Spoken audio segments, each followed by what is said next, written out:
A commenter suggested the 2007 movie Stardust for research, saying that a lot of what I cover on my channel is in this movie.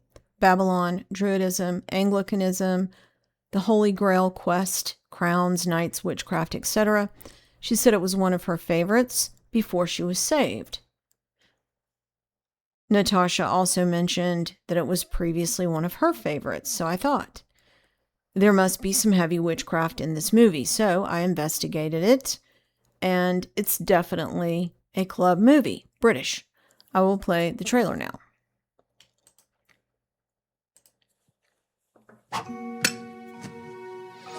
I have a surprise for you. Victoria, for your hand in marriage, I'd cross oceans. You're funny, Tristan. Oh, Tristan, a shooting star. I'd cross the wall and I'd bring you back that fallen star. You can't cross the wall. Nobody crosses the wall.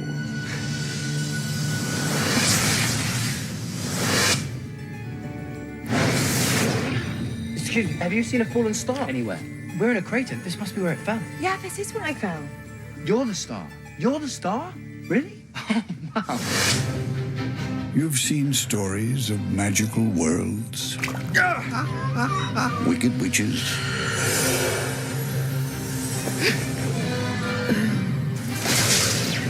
flying pirates, and dashing princes. But never has there been an adventure quite like this. Everyone's talking about fallen stars. When I find her, the glory of our youth shall be restored. This is the part where you tell me who you are and why you're up here. We're just trying to make our way home. Touché. You better be telling the truth, you two-faced dog. I can get you one of them, actually. Very good guard dogs. They can watch the back and the front door at the same time. Enough. Where's the girl? You have seconds to live. Now we shall begin.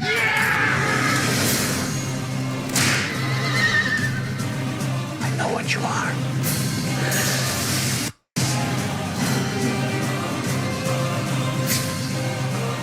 Get him.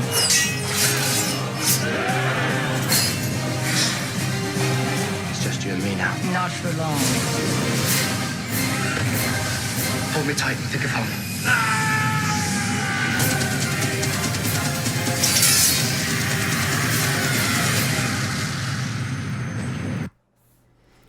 So the movie is based on Neil Gaiman's 1999 novel. So whenever a movie is based on a book, we should look at the author, just to see what someone who would write about all these occult concepts is like. And as it turns out, these people have a disturbing pattern in common. So this is him. He's a British author from an Ashkenazi family, but regarding his own religious views, he stated, quote, "I think we can say that God only exists in the DC universe," end of quote. So he's speaking of comics, where the pagan gods live. In the 70s, he spent 3 years as an auditor for the Church of Scientology, an unusually high-ranking position given his age. He also sang in a punk rock band named Chaos. He's the author of short fiction novels, comic books, theater, and screenplays. His works include the comic series The Sandman and the novels Good Omens, Stardust, American Gods, Coraline, The Graveyard Book, and The Ocean at the End of the Lane. His literary influences, he says, include J.R.R. Tolkien, C.S. Lewis, Lewis Carroll, Mary Shelley, Rudyard Kipling, and Edgar Allan Poe, all of whom I've covered before. His awards include the Hugo, Nebula, Bram Stoker, and the Newbery and Carnegie Medals.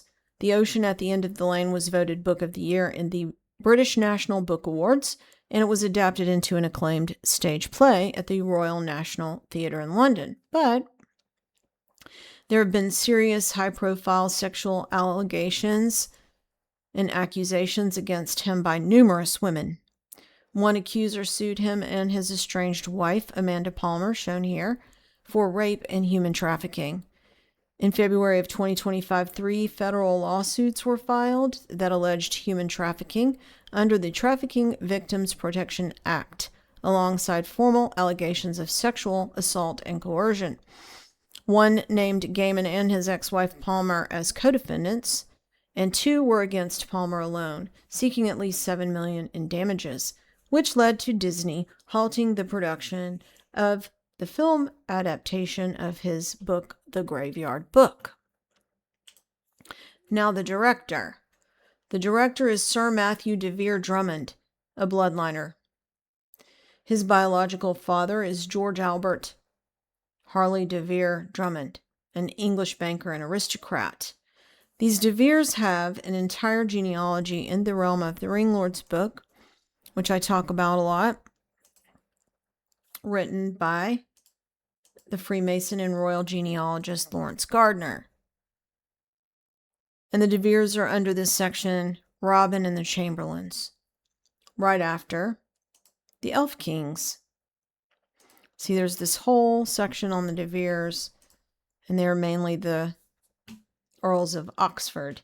Nicholas de Vere, who claims to be from this line, wrote Transylvania to Tunbridge Wells, which is all about witchcraft and vampirism, which I've covered before in other videos. But Matthew de Vere, the director, also directed one of the X-Men movies and the Kingsman film series. So now, the narrator. The narrator is Sir Ian McClellan, a club favorite, who I've covered before. He's commander of the Order of the British Empire and trained in the Royal Shakespeare Theatre. He received Academy Award nominations for performances in Gods and Monsters, which is a Frankenstein-type movie, The Lord of the Rings, The Fellowship of the Ring. He also played Kit Marlowe as a gay vampire in the Only Lovers Left Alive movie, and he is gay in real life and a very active LGBTQ activist. He was also in The Skeleton Key, which is about hoodoo in Louisiana, which I've covered before. But he's been in a ton of occult movies. The list goes on and on and on and on and on. Lots of plays. Goes on and on. So, he's a favorite. So now the plot of Stardust. In the beginning of the story, the narration suggests that stars gaze back at people.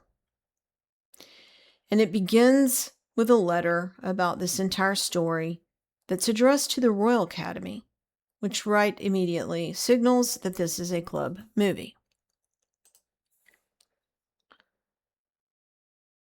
So it begins with a character, Dunstan Thorne, who crosses over a wall that represents a portal that borders the magical kingdom of Stormhold. And this wall is significant historically in real life because it's Hadrian's Wall, also known as Pict's Wall. It's a former defensive fortification of Roman Britain built around 122 AD in the reign of Emperor Hadrian. And it ran across the entire island, separating the modern-day border of Britain and Scotland. And it was built at the time, they say, to separate Roman Britain from the tribes of Scotland, including the Caledonians and Picts, which the Romans, the so-called Roman Christians, would have considered pagan. And the Pictish kings of Caledonia are also listed in the realm of the Ringlord's genealogy. Here. Pictish kings of Caledonia. So, in the movie, the wall represents the divide between the theoretical Christian territory and the pagan territory. And the pagan territory is going to be where Stormhold is, the magical kingdom of Stormhold.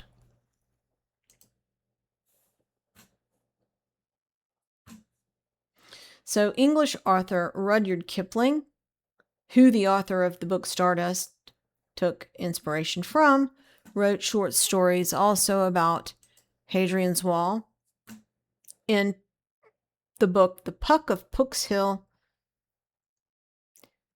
published in 1906. George R.R. Martin has claimed that Hadrian's Wall was inspiration for the wall in A Song of Fire and Ice, which Game of Thrones is based on. Hadrian's Wall features as a major focal point of the 2004 film King Arthur, in which one of his primary gates is open to allow Arthur and his knights passage into the north for their Grail quest. So in the movie, Dunstan tricks the guard and crosses the wall, where he meets a princess enslaved by a witch, and this princess offers him a glass snowdrop in exchange for a kiss. And the snowdrop is symbolic of the goddess Persephone's return from Hades, since it blooms in early spring, just before the vernal equinox. It's also associated with the religious feast of Candlemas, which is a pagan ritual. And during this ritual, a young woman robed in white would walk in solemn procession in commemoration of the purification of the Virgin. The Virgin of Candles is often depicted as a black Madonna. So then Dunstan Thorne and the enslaved princess spend the night together in Stormhold, and 9 months later, the guard of the wall delivers a baby, their baby, named Tristan to Dunstan. So Tristan's mother is a princess from the magical world of Stormhold. So at that time, a dying king of Stormhold throws a ruby into the sky, and his successor, he says, will be the first one of his sons to retrieve it. But the gem hits the star, and both fall out of the sky, landing in Stormhold. And at that time, Tristan and his desired girlfriend Victoria, representing Britain, see that falling star, and Tristan vows to retrieve it in return for Victoria's hand in marriage. Tristan uses a Babylon candle that his mother, the princess, left for him, which can take the user to any desired location. Tristan lights it and is transported to the fallen star. So, a Babylon candle is the magical artifact, and when lit, it allows the user to teleport to any destiny they imagine in a flash of light, like astral travel into the spirit realm. The concept is very old. The term Babylon candle dates back to a poem from the time of the Crusades. The poem goes, "How many miles to Babylon? 80 miles and 10. Can I get there by candlelight? Yes, and back again. If your heels are nimble and your toes are light, you may get there by candlelight." So Tristan finds the fallen star, the fallen angel, who, to his surprise, is a woman named Yvain. And Yvain is a Scottish name which means evening star. So Yvain represents the Scottish side of the wall, which represents Stormhold, and Victoria represents the British side on the other side of the wall from Stormhold or Scotland. And Yvain is also referenced as the evening star in the movie, like Arwen from Lord of the Rings. The necklace she wears is even similar to the one worn by Arwen in The Lord of the Rings. So this female fallen angel in the movie represents Lucifer. Later, as the romance progresses between her and Tristan, she goes into a speech about how she will always love him unconditionally. So that's very Luciferian. So the fallen angel is played by Claire Danes, who for some reason made Time's 100 Most Influential People in 2012 and 2024. She attended Yale University, which I've covered many times before. It was founded by a Welsh druid, Elihu Yale. Claire Danes was also the star of Homeland, in which she played a bipolar CIA agent, which has MKUltra connotations. So in the movie, 3 ancient witch sisters resolve to eat the fallen star's heart to recover their youth and replenish their powers. The head witch is played by Michelle Pfeiffer, who has played a witch in other movies, so she's definitely another occult actress, but many of the other actors and actresses are British and in the club. So while trying to escape the witches and the evil princes of Stormhold, who are competing to be king, Tristan and Yvain use the Babylon candle to escape into the clouds, where they are captured by sky pirates in a flying ship. So demons. One of them, the captain, is the leader, and his name is Captain Shakespeare. And he tells his crew that Tristan is his nephew and Yvain is a friend. So Captain Shakespeare is played by Robert De Niro, who later reveals that he is a transvestite in the movie. His crew calls him a whoopsie, a name which implies that God makes mistakes, and if someone is born male but believes they are female, that God made a mistake, or a whoopsie. It's later revealed that Tristan is the last male heir of Stormhold because his mother was a princess, and so he becomes king with Yvain, the fallen angel who represents Lucifer, as his queen. Since Tristan has Yvain's love, he gains eternal youth because he has her heart. After 80 years of rule, they use the Babylon candle to ascend to the sky where they live together as stars. So other occult themes in the movie include witches who can control spirits, and witches who do divination with the entrails of animals. And that originated with the Etruscans. I've covered that before. The head witch also plans to cut out Yvain's heart with a knife made of obsidian, also known as dragon glass, which they say is formed from a volcano. You have soothsayers throwing runes, the seventh son, which is an occult concept. The seventh son is supposedly fated to be a vampire. You have a unicorn, which is also an occult concept. You have goats that turn into humans, and you have ghosts of the dead princes whose spirit at the end become orbs. So now, speaking of witchy actors and actresses and eating hearts, the same person who told me about the Stardust movie also told me that Anna Taylor-Joy had a vampire wedding in New Orleans in which her and her husband ate a fake, anatomically correct human heart as their wedding cake. So it was a vampire gothic wedding. And here is the video of them eating this heart wedding cake. Hold on, let me get it.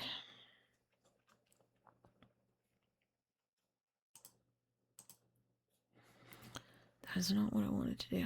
Okay. There.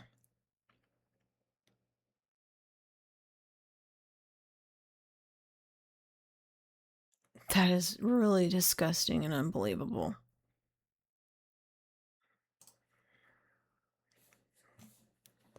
So, Anna Taylor-Joy is the daughter of a diplomat. She was born in Miami, but she was raised in London, trained in ballet. Here she is doing one-eye symbolism. She made her acting debut in 2014 in the movie Vampire Academy. It says she left school at age 16 to pursue acting and was scouted at age 17 by a modeling agency outside of Harrods department store in London.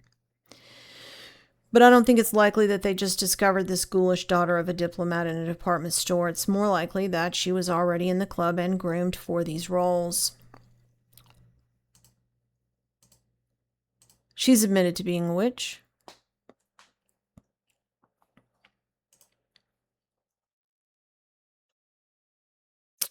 She's one of the ones listed in this MSN article that has admitted to being a witch, so that fits our pattern. Daughter of a diplomat, a witch. Okay. And she played a witch in the occult movie The Witch, written and directed by Robert Eggers at age 17. She's since been cast in many other occult movies, including The Northman, which is also written and directed by Eggers, in which she also played a witch. But the movie The Witch is based on a historical character inspired by Elizabeth Knapp, a teenage girl from Massachusetts whose accounts of alleged possession in 1671 were famously documented.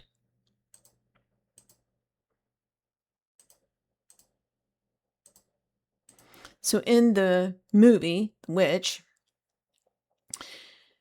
Black Phillip, who's the devil, who is a goat, leads her into the woods to a witch's sabbath where several witches are doing a ritual around the fire. Eggers borrows imagery from the artist Francisco Goya for The Witch's Sabbath with Black Phillip the Goat.